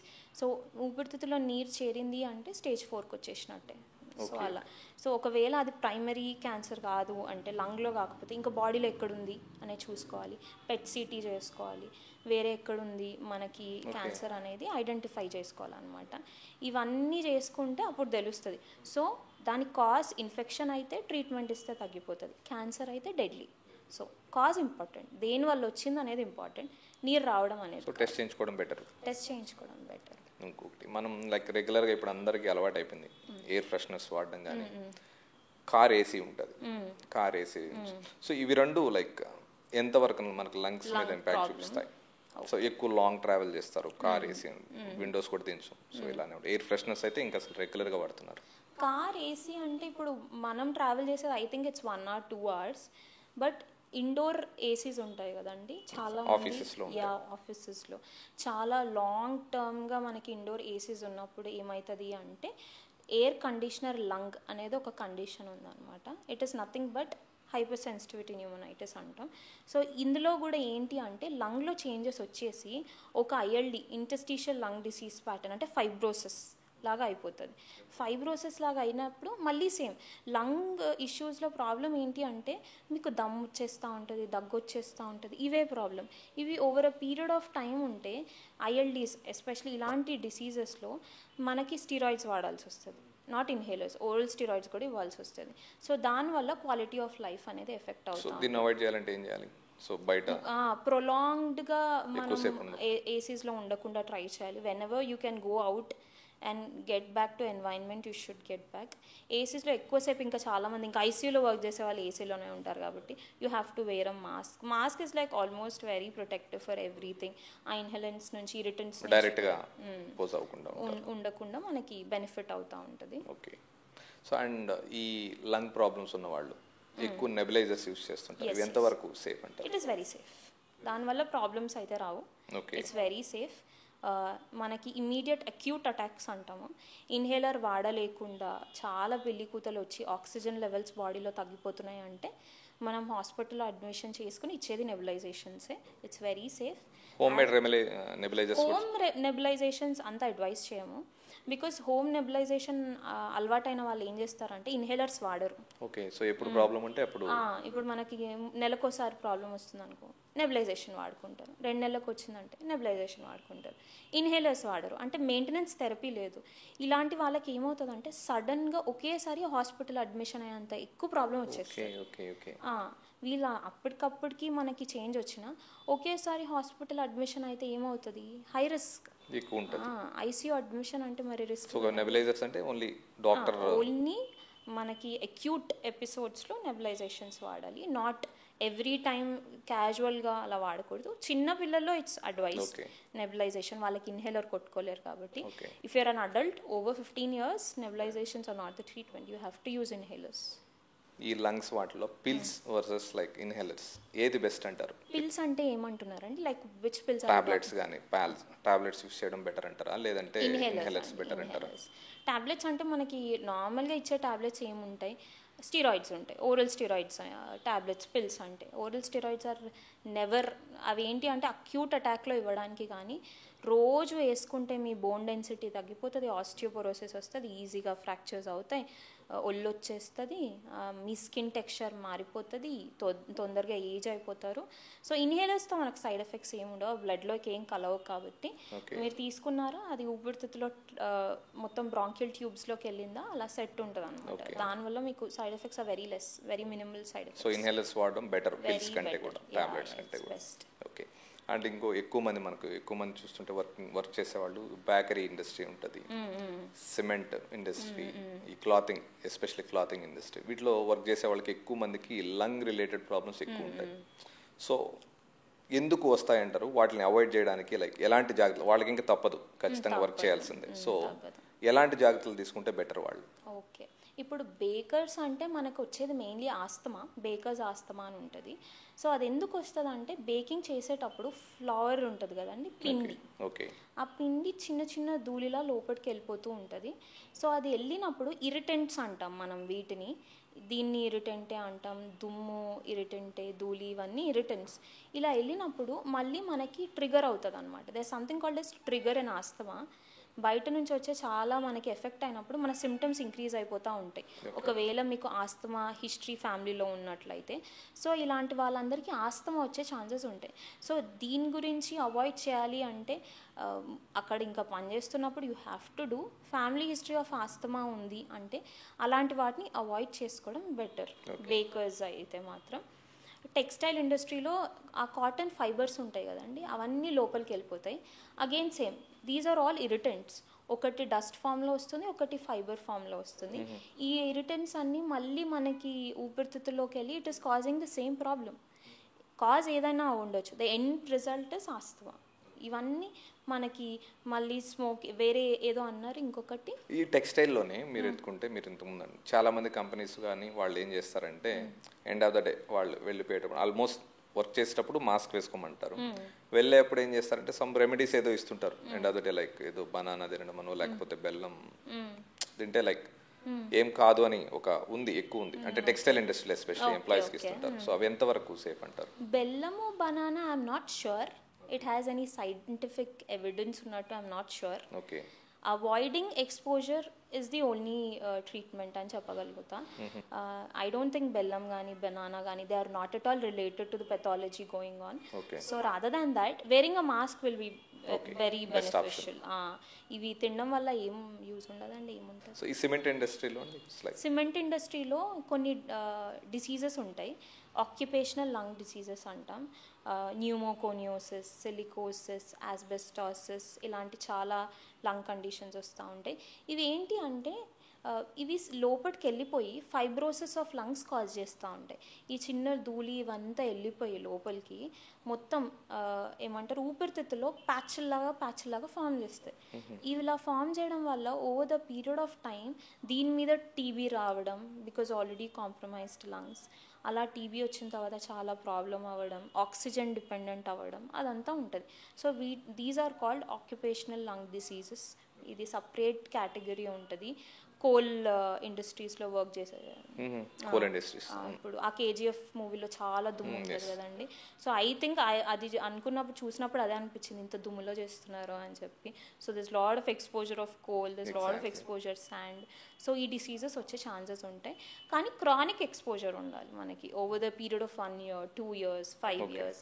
అలాంటి ఎక్స్పోజర్ ఉంటే వాళ్ళకి మళ్ళీ ఏమంటారు కొన్ని హెల్త్ యాక్ట్స్ ప్రకారం 10 yearsకి ఒక ఎక్స్రే చేయించుకోవాలను, 15 yearsకి కొన్ని టెస్ట్లు చేయించుకోవాలనేది ఉంటుంది.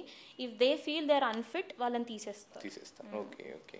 కోల్ వర్కర్స్లో అయితే మాత్రం, కోల్ మైనర్స్లో ఓకే, వీళ్ళైతే జాగ్రత్తలు తీసుకోవడం బెటర్, వెరీ టెస్ట్లు చేయించుకోవడం బెటర్ అంట రెగ్యులర్గా. ఓకే, ఈ గ్లామర్ ఇండస్ట్రీలో మనం చూస్తే ఎక్కువ మందికి వేపింగ్, స్మోకింగ్ రెగ్యులర్ ఉంటుంది. సో వీళ్ళకి ఎలా లైక్ లంగ్స్ ఎఫెక్ట్ అవుతాయి కదా ఎక్కువ మందికి. So but slow they shouldn't vape అంతే. They have to consult pulmonologist first.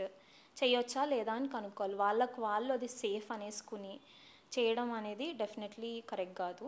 I know the celebrities they have some social ఇది ఉంటుంది, వాళ్ళు చేస్తే చాలా స్టైల్గా ఉంటుంది అని చెప్పి. But it is better to consult. Family హిస్టరీలో ఏమైనా ఉన్నాయో చూసుకోవడం.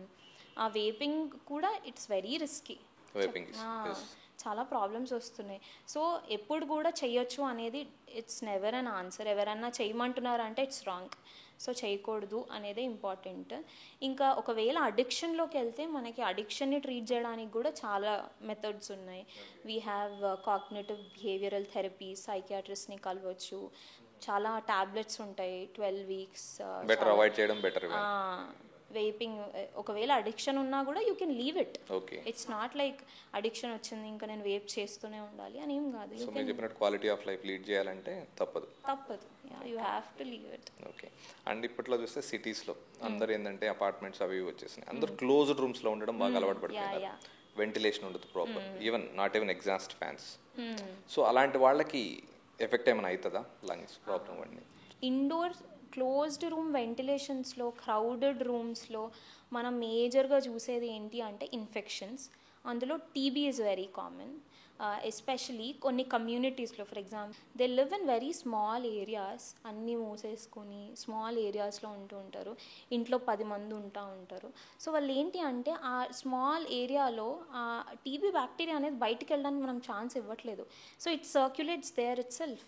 అలా సర్క్యులేట్ అయినప్పుడు ఒకరికి వచ్చేది ఒక్కొక్కసారి ఫ్యామిలీ వస్తుంది, అమ్మ వస్తుంది, కూతుర్లు 3 వస్తారు, నాన్న వస్తారు, అందరికీ టీబీ ఉంటుంది. So it's like that. So closed rooms కాకుండా అందరికీ మనం పెద్ద పెద్ద ఇల్లులు కొనుక్కోమని చెప్పలేము, అలా we cannot do that. But Windows పెద్దగా ఉండాలి అన్నట్టు కొన్ని ఇల్లులు మీరు చూసుకునేటప్పుడు ప్రాపర్ క్రాస్ వెంటిలేషన్ ఉండేటట్టు చూసుకుంటే సరిపోతుంది. Because everyone cannot afford big rooms and big houses. So minimal ఇలా మనకి కొన్ని రూల్స్ ప్రకారం ఉంటుంది అనమాట. ఇంత కిటికీ వేయించుకోవాలి అలా ఉంటుంది. అలా కన్స్ట్రక్షన్ వర్కర్తో మాట్లాడి if you can do that, if you're affordable, you're rich enough, you can definitely. And ఇంకొకటి మనం విలేజెస్లో చూస్తే లైక్ ఫార్మర్స్ ఎక్కువ మంది మేబీ వాళ్ళకి అవేర్నెస్ ఉంటుందో ఉండదో అని ఈ మందులు కొడుతుంటారు, లైక్ స్ప్రే చేస్తుంటారు, మందులు స్ప్రే చేస్తుంటారు. వాళ్ళు they don't even wear mask కూడా యూజ్ చేస్తుంటారు. సో వాళ్ళకి లైక్ ఎంత ఎఫెక్ట్ అవుతుంది లంగ్స్కి? చాలా ఎఫెక్ట్ అవుతుంది అండి. Over a period of time వాళ్ళు ఎక్కువ ఇయర్స్ చేస్తే కనుక ఎఫెక్ట్ ఉంటుంది. చాలామంది పాపం ఊపిరితిత్తుల ప్రాబ్లమ్స్తో వస్తూ ఉంటారు, కానీ అది వాళ్ళ జీవనోపాధి చెప్పలేము. So what we says lung condition చూసి అదేమన్నా సిఓపిడిలోకి వెళ్తుందా, ఆస్తమాలోకి వెళ్తుందా, బ్రాంకైటిస్ లాగా వెళ్తుందా చూసి వాళ్ళకి తగిన ఇన్హేలర్స్ రాసి ఇవి ప్రికాషన్స్ తీసుకోమని చెప్పగలగడం తప్ప అది మానేమని అయితే చెప్పలేము. But definitely it is very. Precautions ఎలాంటివి తీసుకుంటే బెటర్ అంటారు? లైక్ డైరెక్ట్గా డైరెక్ట్గా ఇప్పుడు ఎక్స్పోజ్ అవ్వకుండా చూసుకోవాలి. ఎప్పుడైనా కూడా మనం ఎక్స్పోజర్ రేట్ తగ్గించామనుకోండి, లంగ్ ప్రాబ్లమ్స్లో 90% ఎక్స్పోజర్తోనే వస్తాయి. అది ఏ ఇన్ఫెక్షన్ అన్నా, మొన్న వచ్చిన కోవిడ్ కూడా ఎక్స్పోజర్ తోటి అయింది. Once you cut down the exposure, మీకు ప్రాబ్లమ్స్ అన్ని వేరే తగ్గిపోతాయి. Mask. Wear mask. I would even now when I go to crowded places I wear mask. Okay.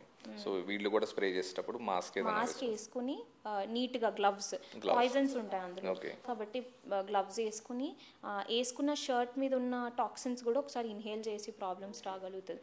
So ఆ షర్ట్ని రెగ్యులర్గా మార్చుకుని ఇంటికి వెళ్ళగానే వెంటనే యూ టేక్ అ బాత్, అవన్నీ ఆ టాక్సిన్స్ అన్నీ కరెక్ట్ అయిపోతాయి. ఓకే. సో ఇప్పుడు అన్నిట్లో ట్రాన్స్ప్లాంటేషన్, ఇప్పుడు లివర్ ట్రాన్స్ప్లాంటేషన్ ఉంటాయి, హార్ట్ ట్రాన్స్ప్లాంట్ ఇవన్నీ ఉంటాయి. సో అలానే మనకు లైక్ లంగ్స్ ట్రాన్స్ప్లాంటేషన్ అనేది ఉందా, మెకానిజం ఉందంటారా? మన ఇండియాలో ఉందా? ఉంది, ఇండియాలో ఉంది, హైదరాబాద్లో ఉంది. Okay. Lung transplantation. So is it safe అంటే depends on the person again. So ఒకవేళ ఆ పర్సన్కి ముందు ఏం హిస్టరీ లేదు, సిస్టమిక్ డిసీజెస్ అని ఉంటాయి, ఫర్ ఎగ్జాంపుల్ ఆటోమ్యూన్ డిజార్డర్, దానివల్ల వచ్చిన లంగ్ ప్రాబ్లం ఆ డిజార్డర్ పోదు, మీరు లంగ్స్ మారిస్తే ప్రయోజనం ఏంటి? అలాంటివి కాదు. బ్రాంకెక్టేసిస్ అని ఉంటుంది, దాంతో బైలేటరల్ లంగ్స్ అన్నీ పాడైపోతాయి. సో అలాంటి వాళ్ళు చాలా ఇంకా ఆక్సిజన్ డిపెండెంట్ అయిన వాళ్ళు లంగ్ ట్రాన్స్ప్లాంటేషన్ చేసుకుంటారు. కాకపోతే లంగ్స్ బాగానే ఉన్నాయి, ఒకవేళ డిసీజ్ ప్రాసెస్ ఉన్నా they are able to breathe, they're able to do their household work with inhalers and all, it's good.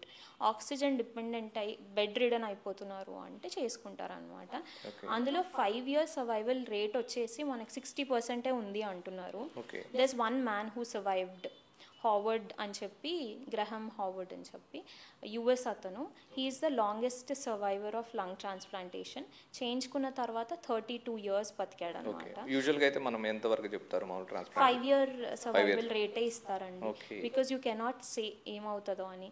చేసిన తర్వాత గ్రాఫ్ట్ రిజెక్షన్ అయ్యే ఛాన్సెస్ ఉంటాయి, ఇన్ఫెక్షన్స్, ఇమ్యూనిటీ అనేది ఇప్పుడు మన బాడీలో లేనిది పక్క నుంచి పెడుతున్నామంటే మన బాడీ యాక్సెప్ట్ చేయదు. It will start attacking it so badly, నువ్వు వెళ్ళిపో అని చెప్పి అటాక్ చేస్తుంది.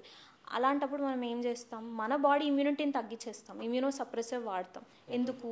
బయట ఆర్గాన్ని మనం బాడీ యాక్సెప్ట్ చేయాలి అని చెప్పి. సో వాట్ వీఆర్ డూయింగ్, మన ఇమ్యూనిటీని అంతా తగ్గించేసి ఇమ్యూనో సప్రెసివ్స్ పెట్టి, స్టెరాయిడ్స్ పెట్టి మనం లంగ్ ఇస్తున్నాం దీనికి. తర్వాత కూడా దీని డెసిషన్ అది, నేను యాక్సెప్ట్ చేయాలా లేదా అని చెప్పి. నువ్వు పెట్టావు కాబట్టి అది యాక్సెప్ట్ చేయదు. సో గ్రాఫ్ట్ రిజెక్షన్స్ జరుగుతాయి. అలాంటప్పుడు ఇంకా ఇన్ఫెక్షన్స్ వచ్చి ఇమీడియట్గా చనిపోయే వాళ్ళు ఉంటారు. 1 సంవత్సరం బాగుండి సడన్గా నిమోనియా వచ్చి చనిపోయే వాళ్ళు ఉంటారు. You cannot say. 5 years survival rate అయితే తక్కువే ఉంది, కానీ ఏ ఆప్షన్ లేదు. లంగ్ ట్రాన్స్ప్లాంటేషన్ కాస్ట్ కిడ్నీ చాలా ఎక్కువ ఖర్చు. So if you are that rich and you can afford it, నాకు ఇంపార్టెంట్ ఇది అంటే చేసుకోవచ్చు. బట్ ఇట్ ఈస్ నాట్ అందరికీ చేసుకోమని అయితే చెప్పరు. Depends on the person. Financial cadre ఎట్లుందో చూస్తారు. Very costly, it cost lot. Okay. And ఇంకొకటి లైక్ ఇంత మనం మాట్లాడుకున్న ఆస్తమా మాట్లాడుకున్నాం, ఇదే కాకుండా నిమోనియా, లైక్ ఏంటి డిఫరెన్స్ ఏంటి? ఆస్తమా ఏంటి, నిమోనియా ఏంటి? ఎక్కువ మంది pneumonia is an infection, it is not going to last for your life. ఈరోజు వచ్చింది అనుకోండి, హాస్పిటల్లో అడ్మిట్ అయ్యారు, ప్యాచ్ ఉందన్నారు, నిమోనియా ఉందన్నారు, వారం రోజుల్లో మీకు ట్రీట్మెంట్ అవుతుంది, 5 daysలో మీ ఎక్స్రే క్లియర్ అయిపోతుంది, 7 రోజుల్లో మీరు ఇంటికి వెళ్ళిపోతారు, అంతే. అది నిమోనియా, అంతే. తర్వాత చాలామంది కొన్ని క్వశ్చన్స్ అడుగుతూ ఉంటారు, ఆశ్చర్యంగా అనిపిస్తుంది. నిమోనియా వచ్చింది, చిన్నప్పుడు వచ్చింది, ఇంకా నిమోనియా ఉందంటే that's not true. Pneumonia is an infection. వస్తుంది, ట్రీట్మెంట్ అవుతుంది 5 to 7 days, కొంతమందిలో 14 days, కొంతమందిలో 20 days. దీన్ని ఏమంటారు, అన్రిజాల్వింగ్ నిమోనియా, నాన్ రిజాల్వింగ్ నిమోనియా అంటాం. మోర్ దెన్ 2 weeks అలా ఉంటే వస్తుంది. బట్ ఎండ్ పాయింట్ ఏంటి అంటే ఏదో ఒక రోజు అది తగ్గుతుంది. ఆస్తమా అలా కాదు, it's an ongoing process. Every time there is no cure for asthma, you need to control it. ఈరోజు రేపు it's a ongoing process, అంతే. మీరు ఇన్హేలర్స్ మానిన రోజు 10 years నుంచి మీకు సిమ్టమ్స్ రాకపోయినా నెక్స్ట్ వీక్ వచ్చేస్తాయి. ఓకే. సో వెంటనే కనిపిస్తాయి. సో నిమోనియా మీద పెద్ద వరి అవ్వాల్సిన అవసరం ఏముండదు. వరి అంటే ఇప్పుడు నిమోనియా ఎన్ని లోబ్స్ ఆఫ్ లంగ్స్లో వచ్చింది, ఇప్పుడు మీకు నిమోనియా వచ్చింది, చిన్న ప్యాచ్ వచ్చింది లంగ్లో, 5 రోజులు యాంటీబయాటిక్స్ ఇస్తే తగ్గిపోతుంది. లేదు, నిమోనియా వచ్చింది, ఇటువైపు ఊపిరితిత్తు అంత ఇన్వాల్వ్ అయింది, ఇటువైపు ఊపిరితిత్తు అంత ఇన్వాల్వ్ అయింది, నా ఇంత ఎఫెక్ట్ అయినప్పుడు there is a condition called as ARDS, acute respiratory distress syndrome అంటాము.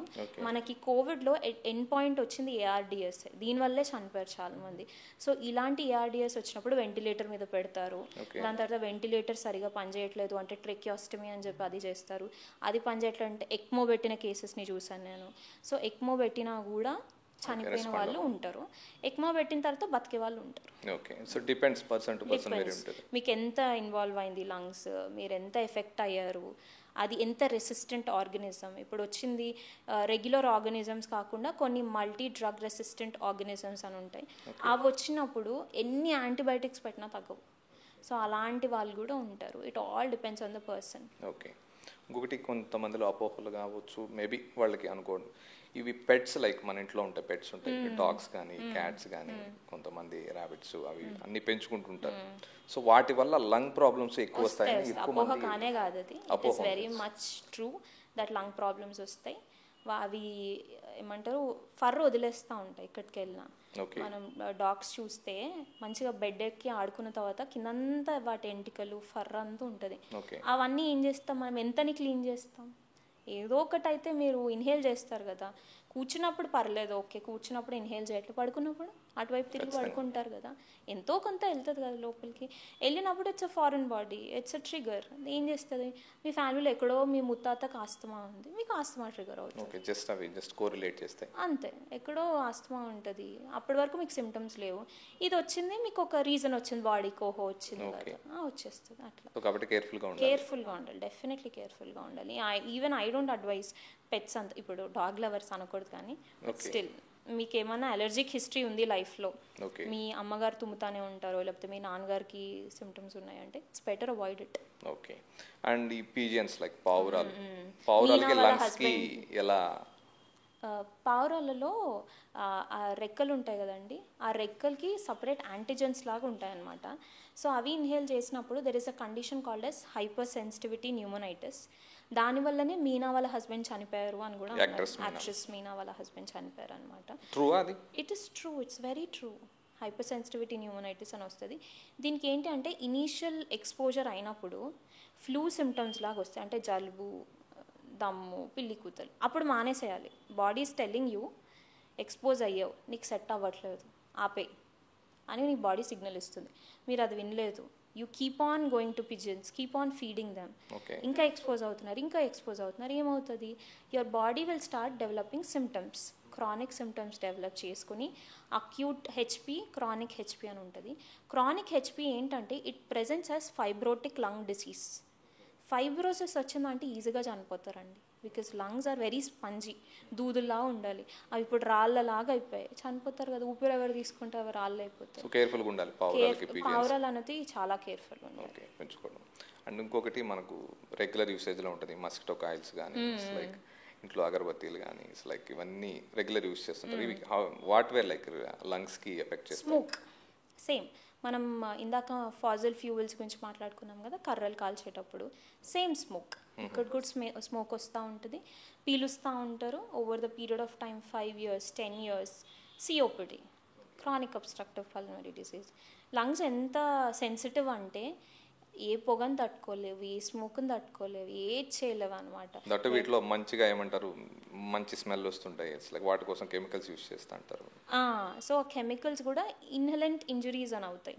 బర్న్స్ అయ్యేటప్పుడు చాలామంది అటాక్స్ అయినా బర్న్స్ అయినా మనుషులు చనిపోతారు. చాలామంది ఏమనుకుంటారు, బర్న్ వల్ల వాటి వల్ల చనిపోయారు. లేదు, ఇన్హలేషనల్ ఇంజురీ, ఒకేసారి పొగను పీల్చుకోవడం వల్ల ఎక్కువ మంది ఆస్ఫిక్సియా అవుతుంది, లంగ్స్ తట్టుకోలేవు, దానివల్ల చనిపోతారు. వాడు ఒకవేళ ఆ పొగ, మనమందరం ఏమనుకుంటామంటే ఫైర్ వల్ల చనిపోయాడు, ఇటుకు పడింది చనిపోయాడు, అది అనుకుంటాం. లేదు, ఇన్హలేషన్, ఇంత పొగ ఒకేసారి పీల్చేసారి పొగ. Reason for death is toxic inhalational injury. మీరు పొగ తీసుకోవడం వల్ల మీరు డెత్ అయ్యారు, అంతే. చాలా అనుకుంటారు కానీ this is the main reason, asphyxia అవుతుంది. ఓకే. సో ఇప్పుడు మనం ఇదే ఈ లైక్ లంగ్స్ బాగుండాలి అని అనుకుంటే ఎలాంటి కైండ్స్ ఆఫ్ ఫుడ్స్ మీరు సజెస్ట్ చేస్తారు? సో ఈ ఫుడ్స్ తీసుకుంటే అకార్డింగ్ టు లిటరేచర్ ఒక డైట్ ఉంటుంది, మెడిటరేనియన్ డైట్ అని ఉంటుంది. ఇందులో ఏంటి అంటే ఎక్కువ fruits, vegetables, coloured fruits, nuts and seeds, లో అమౌంట్ ఆఫ్ డైరీ అంటే పాలు, పెరుగు కొంచెం మోతాదులో తీసుకోవడం, avoiding red meat, moderate amount off white meet, మన చికెన్ అట్లా కొంచెం అట్లా. ఇలాంటి diet is proven to improve your lung function. ఇదే డైట్ ఫ్యాటీ లివర్లో కూడా it is prove to show benefits. So ఈ డైట్ పేరు మెడిటరేనియన్ డైట్. మీరు గూగుల్ చేసినా కూడా చాలా ఆర్టికల్స్ వస్తాయి, యూ కెన్ రిఫర్ ఇట్. ఎక్కువ వెజిటబుల్స్ తీసుకుంటే సరిపోతుంది. Vegetables and coloured nuts and seeds. Okay. So చాలా మంది ఈ మధ్య మొత్తం అందరూ ఆల్మోస్ట్ యోగా మీద ఎక్కువ మంది కాన్సన్ట్రేట్ చేస్తుంటారు. ఎస్పెషల్లీ ఈ ప్రాబ్లమ్స్ ఉన్న వాళ్ళు యోగా చేస్తుంటారు, ప్రాణాయామం అని కాదు. అసలు ఎంత వరకు మంచిది అంటారు ఇవన్నీ? ఇట్స్ గుడ్ అండి. Breathing exercise is always good. Okay. ప్రాణాయామం ఇవన్నీ చేయడం వల్ల కూడా మీ ఎక్సర్సైజ్ కెపాసిటీ అనేది పెరుగుతుంది. Your body, me lungs capacity పెరుగుతుంది. ఐ వోంట్ సజెస్ట్ ఇప్పుడు యోగా ఇష్టం లేని అతనికి వెళ్ళి యోగాలో కూర్చోమని అయితే నేను చెప్పను. If you are enjoying that process, it's good. It's giving you good exercise capacity. మీ లంగ్స్ మంచిగా ఇంప్రూవ్ అవుతున్నాయి. So it's beneficial. ఒకవేళ మీకు యోగా ఇష్టం లేదు, బోర్ కొడుతుంది అంటే there is something called as spirometry. 3 balls ఉంటాయి, చూసే ఉంటారు. ఇట్స్ నాట్ టెస్ట్‌లకి వెళ్ళినప్పుడు స్పైరోమెట్రీలో బాల్స్ ఉంటాయి. సో మీరు అవి ఊదుకుంటే సరిపోతుంది. బెలూన్స్ ఊదినా అవి ఊదినా మీ ఎక్సర్సైజ్ కెపాసిటీ, లంగ్ కెపాసిటీ పెరుగుతుంది. People who enjoy yoga can do yoga. ఎందుకంటే లంగ్ ప్రాబ్లమ్స్తో చాలా యాంగ్జైటీ కూడా ఉంటుంది. So if you're doing yoga, ఒకే షార్ట్తో మీరు యాంగ్జైటీని ట్రీట్ చేస్తున్నారు, ఇంకోటి మీ ఎక్సర్సైజ్ కెపాసిటీ పెంచుతున్నారు. So if you're liking it, do it. Thank you అండి. Doctor Divya Grace, I'm a pulmonologist. నేను MBBS Hyderabad Bhaskar medical college మొయినాబాద్లో చేశాను. ఎండి ఉస్మానియా మెడికల్ కాలేజ్లో చేశాను. And I'm really happy to be here at Anantra Health Media. Please subscribe to Anantra Media. Thank you.